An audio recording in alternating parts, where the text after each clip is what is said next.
Well, my PhD is for the Centre of Climate and Weather Modelling, and I'm doing physics dynamics coupling. That's basically what it's called. And well, the idea of it, much like some of the other projects that we do here, is looking at different scales that we have in the atmosphere. So we have these equations which model the atmosphere, and they obviously support all these different size scales, but when we transfer it onto a grid we miss out lots of detail. So for example, if we use a grid which is 5 kilometers in spacing and there was a tornado blowing through, we could miss out this tornado completely, but yeah, it would have a huge effect on the weather around it. Why did you miss the tornado? Well, because a tornado in diameter is less than, say, 5 kilometers, a small tornado anyway. So this could occur without you actually registering it on your model. So, I mean, obviously that's not likely to happen, but if you look at it in a more general sense, we have these kind of turbulent flows around which are too small to pick up on our grid.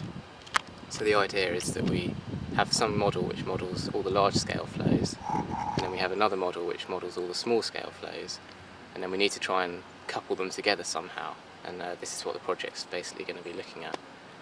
And specifically what we're going to try and look at is when we couple them together, what happens in the way we arrange our grid.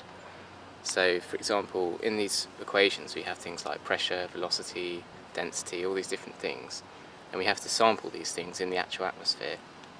But the question is, what's the best way to sample them? So if we select pressure at one particular grid point, would we be better off picking temperature at the next grid point or at the same grid point? And the way we set up the grid like that has quite a dramatic effect on how well we can represent what's going on in our equations.